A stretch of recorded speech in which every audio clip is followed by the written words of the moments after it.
So today we'll talk about different BLAST-like programs. So last time we covered the timeline of different methods that have been developed in this. So we have the Needleman-Wunsch algorithm. We also talked about the Smith-Waterman. We had the FASTA. We talked about BLAST, and then there are BLAST Plus. That's a complete rewrite of BLAST. And then we have some other algorithms that we didn't particularly talk about, but so this is a mention of those.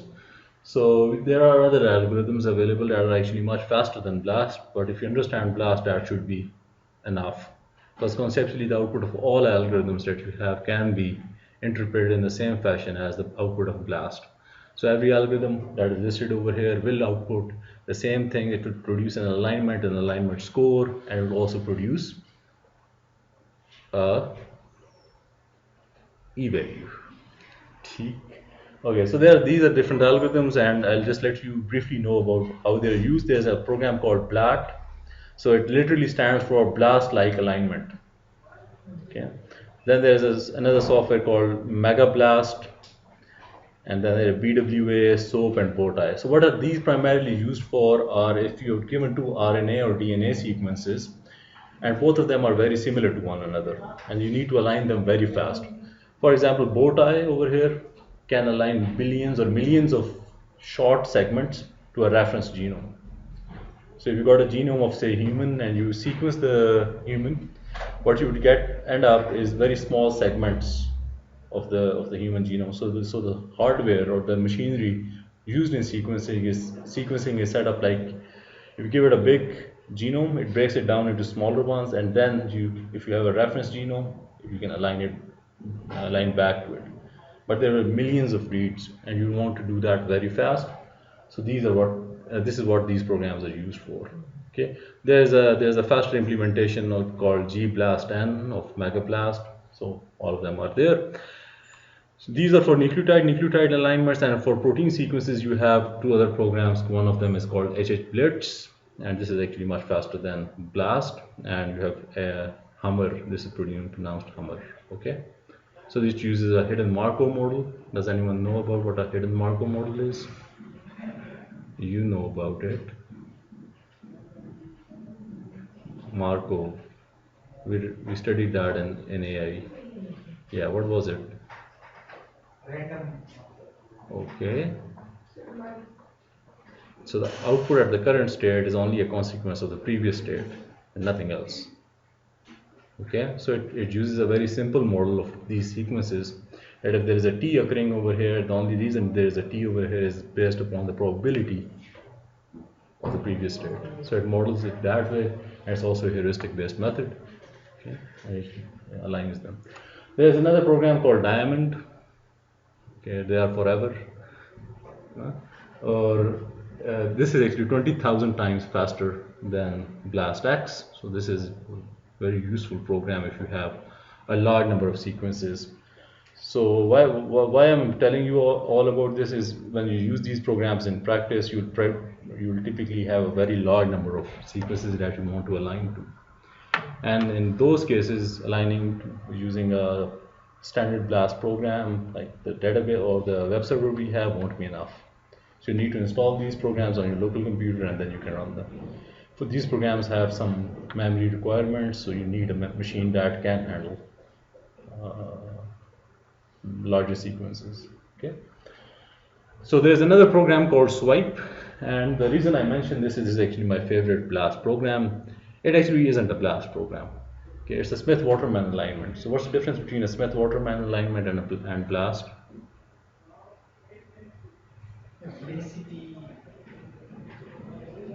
There's one major difference between Smith-Waterman and BLAST. What is it?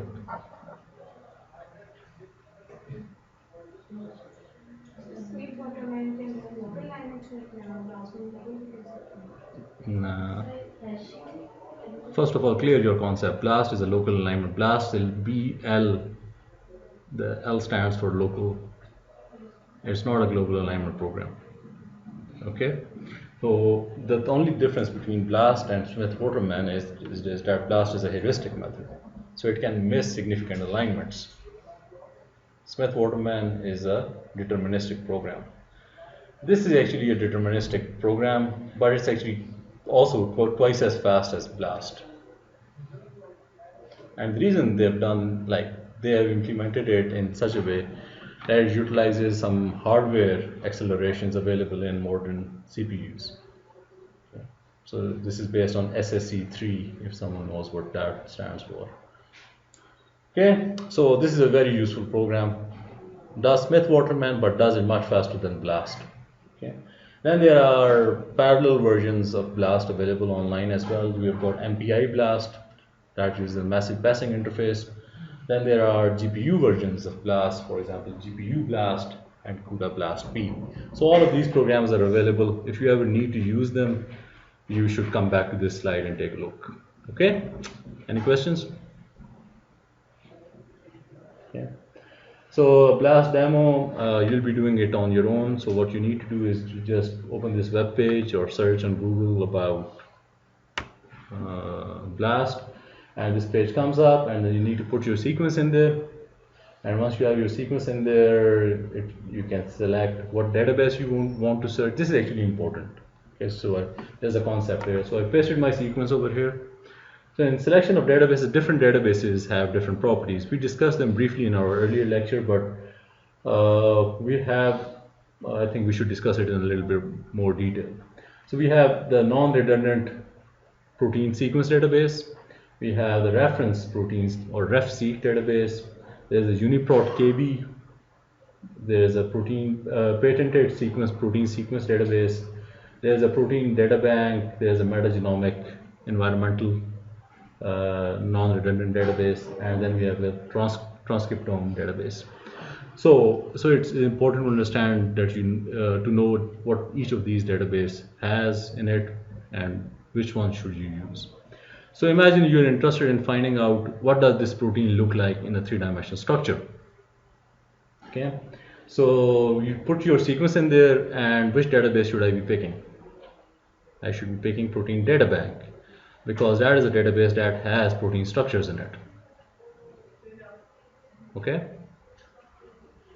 If you want to just take a look at existing annotations of different parts of the protein, okay, I mean to say that functional annotations of this part of the protein, you put your sequence in there, and then you select, let's say, UniProt KB. So UniProt knowledge base. So the good thing about this database, and we'll be talking about this in a little while in more detail about this particular database, is that it has these sequences, and then it also has these annotations for different parts of the sequence that tell us, okay, this part of the sequence does this, or this protein in overall does this.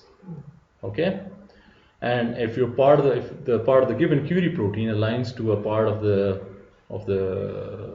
existing protein in that database, then that is actually quite meaningful. So imagine you're a biologist, you discover a new protein and you have no clue of what it does. So one of the first things I would try to do is that put my sequence of the protein over there and then search it against the UniProt KB. Okay? So if you're just interested in how conserved is this protein, or what are the conserved regions in this protein, conserved meaning like those parts of the protein exist in other proteins as well. One of the protein databases that is particularly useful for that is the NR database, because it has a non-redundant set of all known proteins in the protein universe. Okay, and then there are others. You can take a look at that. You can also select what program you should use.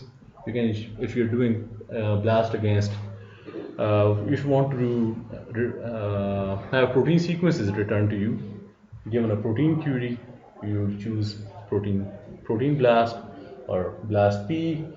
Then there are other programs. We'll talk about different flavors of BLAST in just a little bit, but you get the basic idea, right? Okay, you need to select that, and these are different flavors or different BLAST variants. So BLAST P is used for protein BLAST. So it would return to you a list of homogeneous or homologous proteins, not homogeneous, homologous proteins to your given query. It would find out all those proteins from the protein universe that are homologous to your given protein. Okay, because based on sequence similarity. So here is an assumption that two sequences, if they are similar, can someone get the door? So if there are two sequences and they share high degree of similarity, then probably they are homologous. Okay, just leave it. Yeah, sorry. Okay. The other program, that is SciBlast, it allows you to find distant homologs, and we'll cover it in a separate lecture. So if you're given a protein sequence, it will return to you a list of not only close cousins but far away cousins of that protein.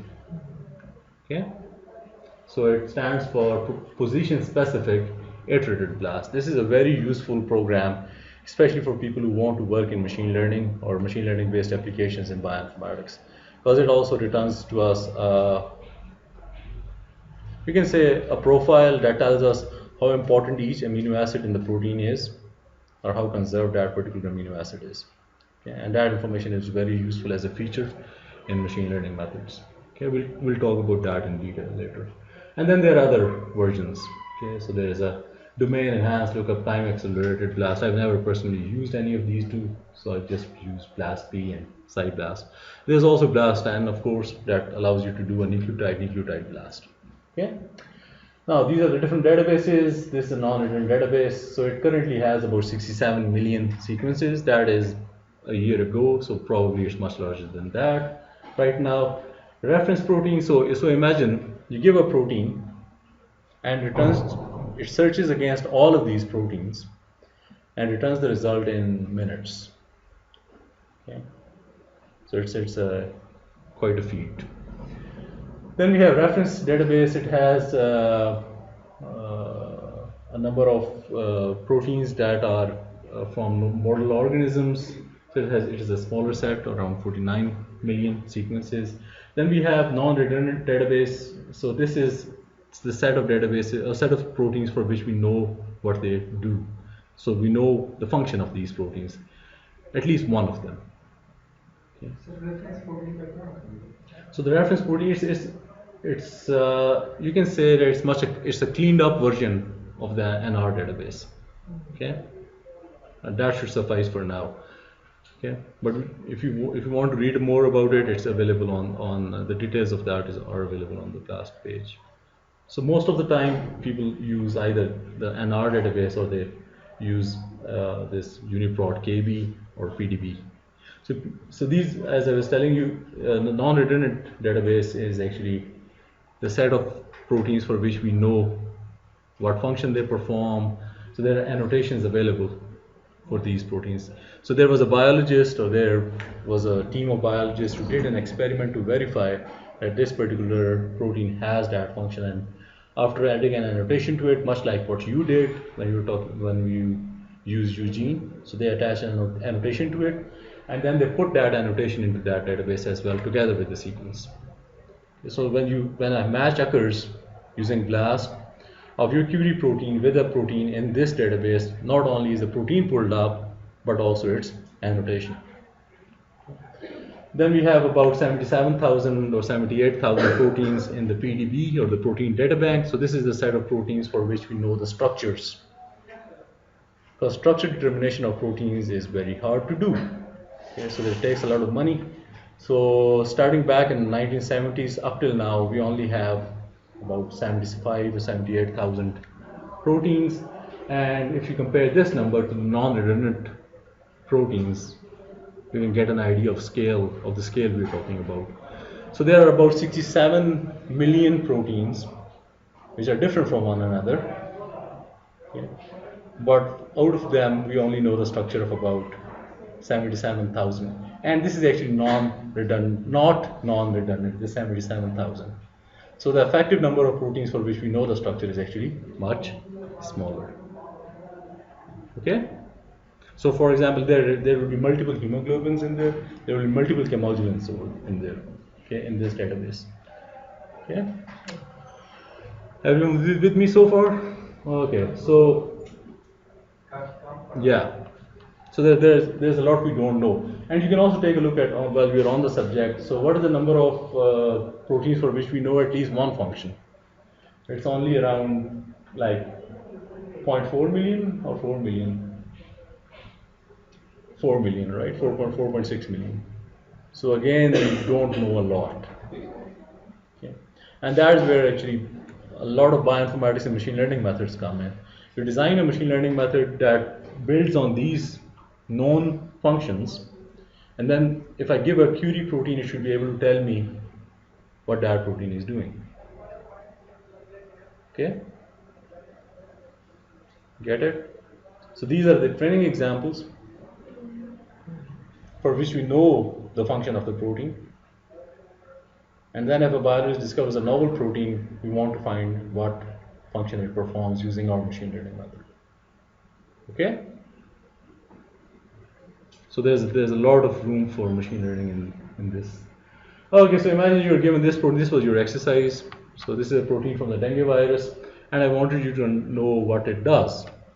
So how can you do that? You can go to the BLAST page, you give it this one as a sequence input, and then you select refseq, Swissprot as your target database, and then you get some hits, just like these ones. So you get a page like this.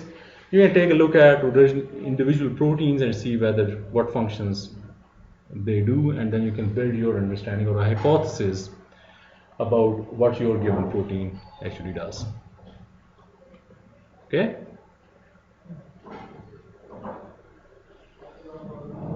So these are some of the sequence databases. There's a complete list available on Wikipedia. So I provided only a small sampling of that. You can go and take a look at this. There's also, of course, GenBank available that stores all the DNA sequences. And as you know, DNA sequences can be converted into protein sequences. So this is a database of genes, but there will be corresponding proteins to each one of them. Okay. So some of the protein databases, GenBank, I have already told you, there are DNA sequences. All known DNA sequences that are not privately owned are available in this database. Yeah, for example, there's a company called Monsanto. So what they do is a lot of sequencing for creating biologically modified or genetically modified crops. So they don't release their sequences very easily.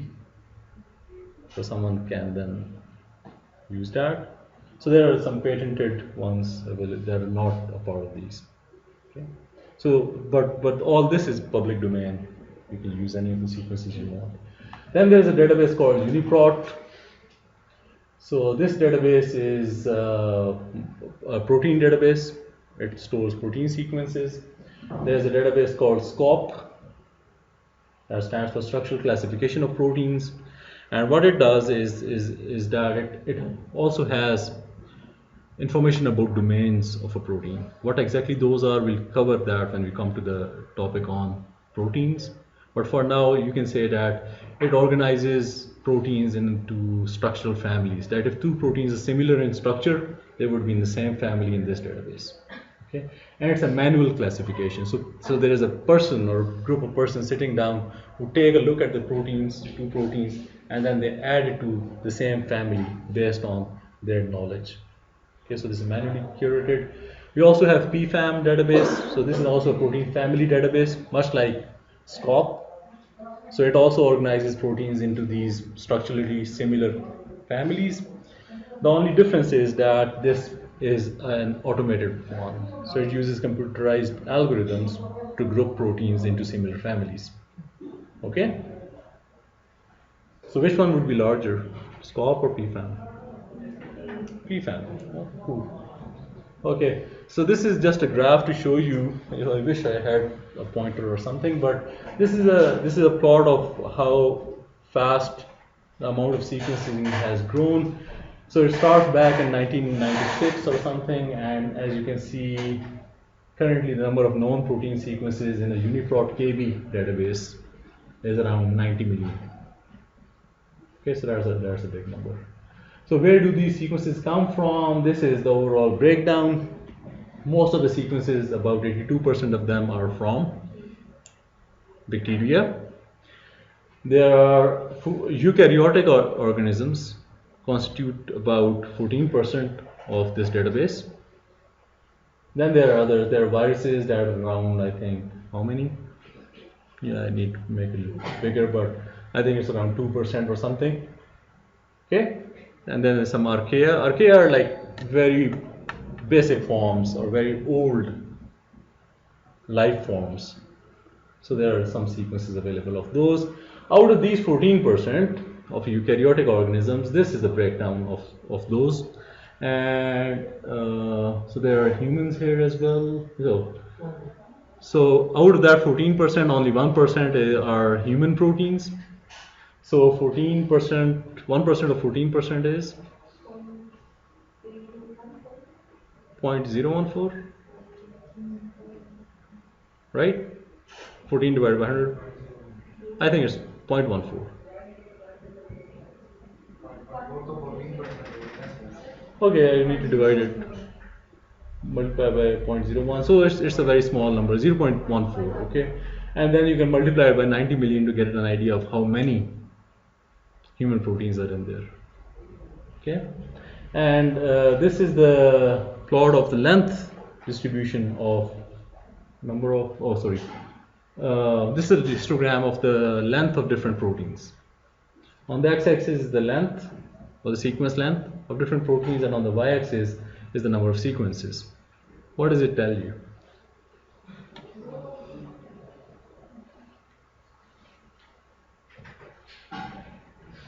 Histogram.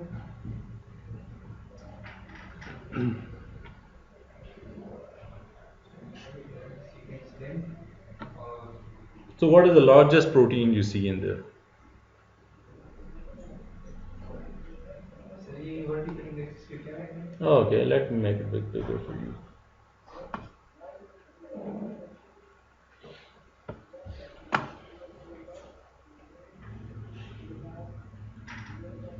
Okay, now you see.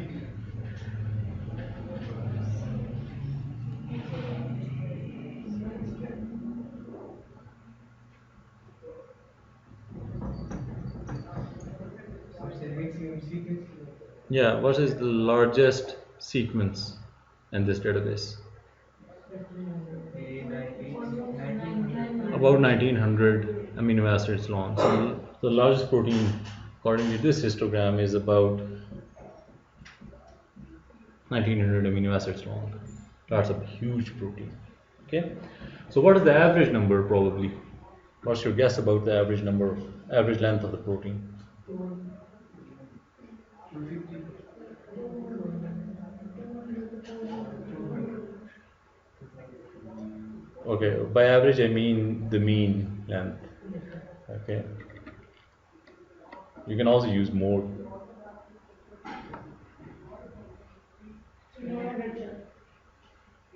Okay, let me put this question this way. If I pick a protein at random,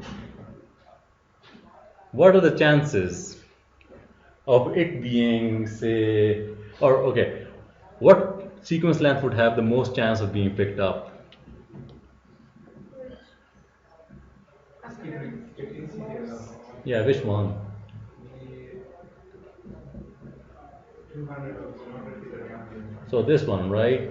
So around 300, right? So if you pick a protein at random, it would have about 300 or so amino acids in it.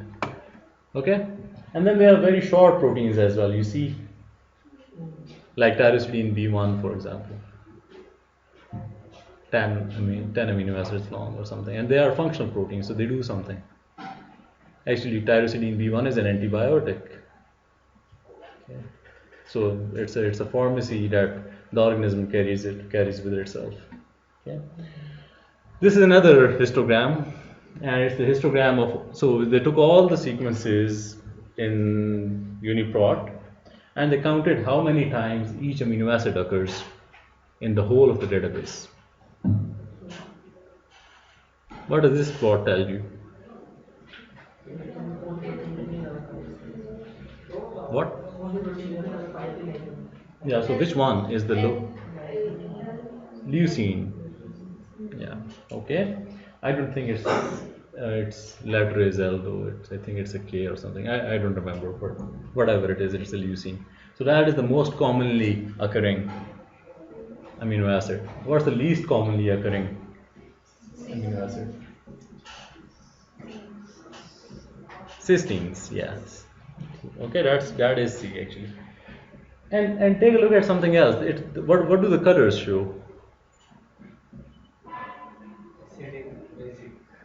Yeah. So which one are, what are aliphatics? Look it up. Okay. Do you know what aliphatic is?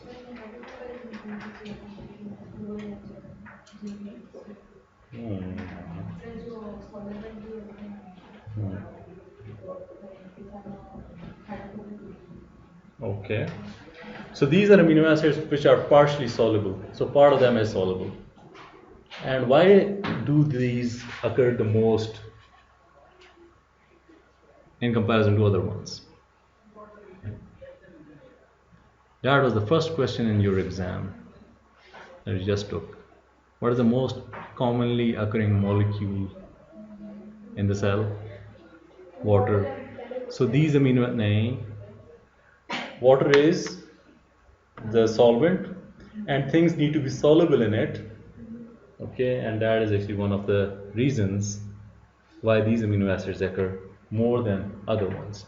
So tryptophan over here or cysteines over here, these hydrophobic ones hide in the core of the protein, on the interior of the protein, whereas the ones that like water or a part of them likes water, those would be on the surface of the protein. Okay, so that simple question that I put in your exam, there are major consequences of that. This is just one of them. Okay, everyone with me so far? Okay, so you see tryptophan is also very low there on the in terms of occurrence. Okay.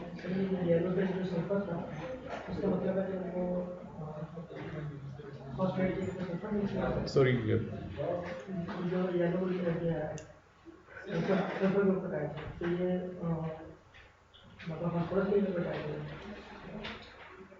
I don't get your question. No, this is something else. So these amino acids have a sulfur atom in them. Okay, so that's what it does. Okay, so the rest of the structure is the same. We'll talk about the structure of proteins when we'll talk about the structure of proteins. But these two, methionine and cysteines, these are two amino acids that contain sulfur in them. Okay, go ahead.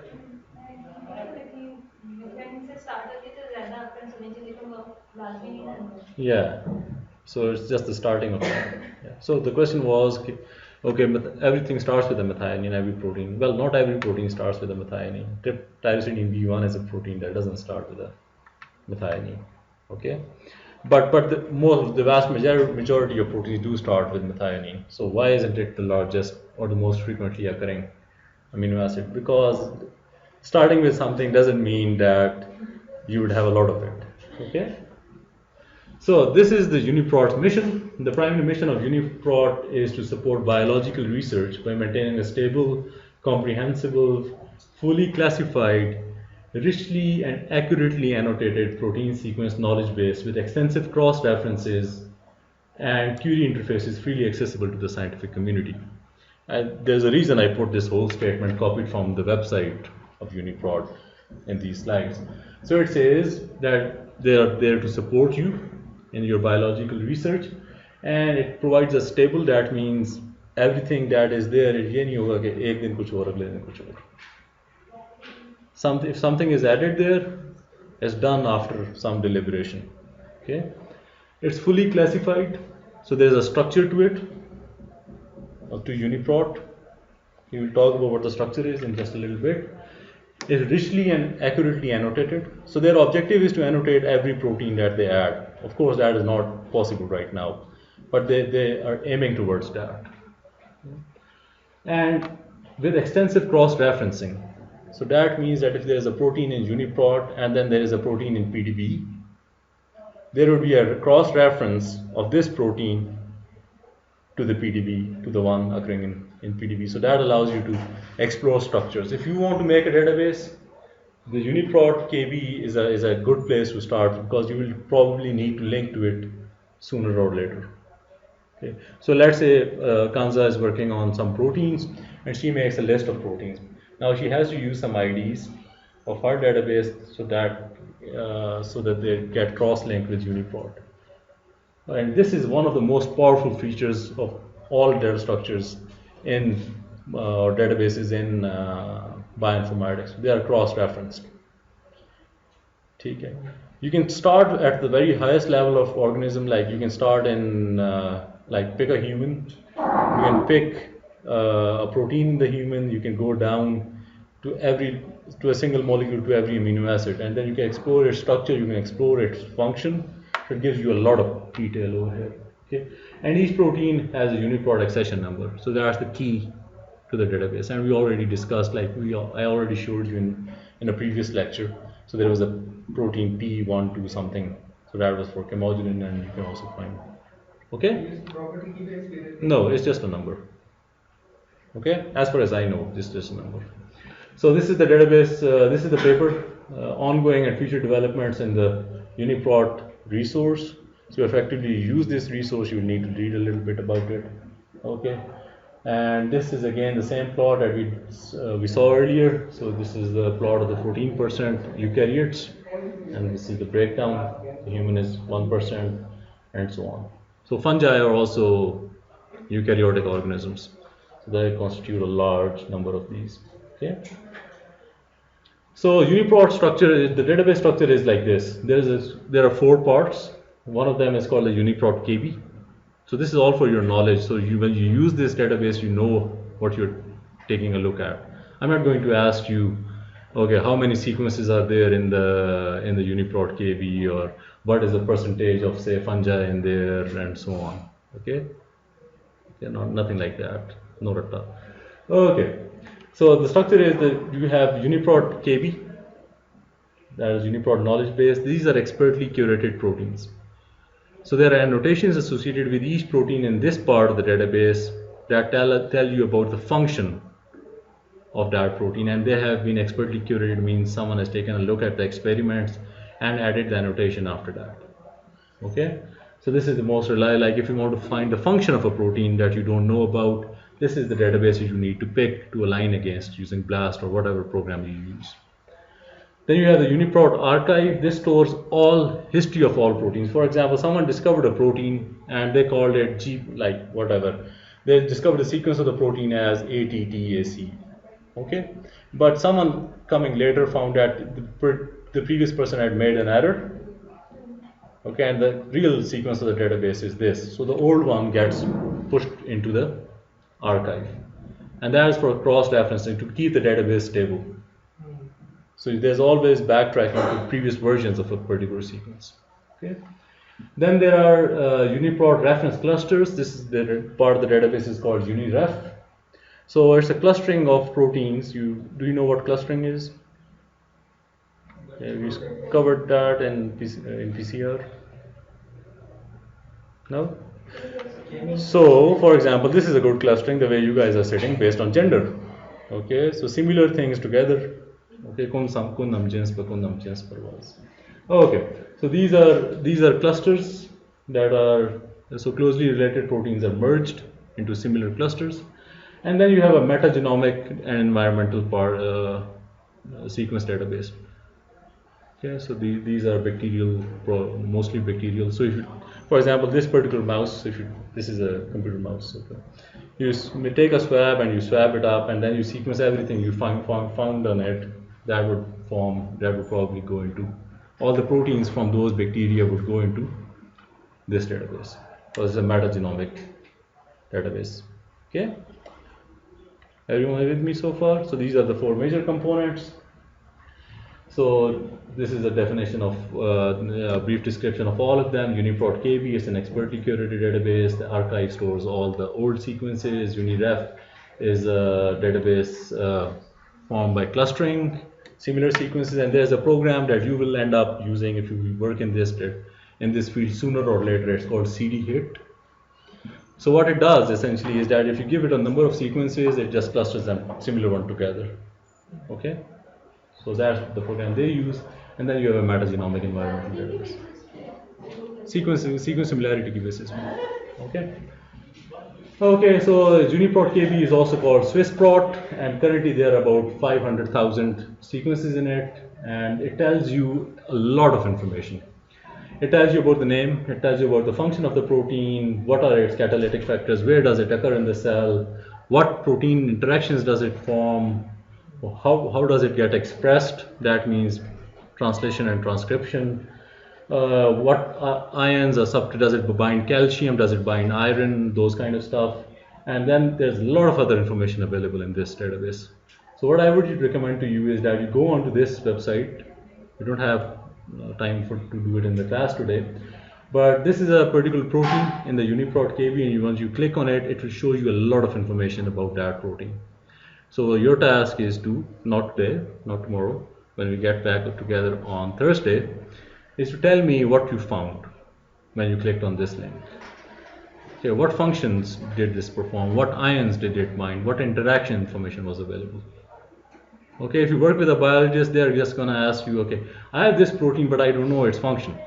Then you're going to blast your protein against this particular database, and some proteins are going to come up. You should be able to analyze what each of these proteins actually means, or what information each of these proteins on this database have. So there's also a database called Protein Data Bank. It has a number of protein structures available. What are protein structures? We're going to talk about that in a later part of the course, but it stores them in the form of text files. So the location of every atom in a protein is stored in three-dimensional space, X, Y, Z, for every atom. So that's a quite fun thing to look at.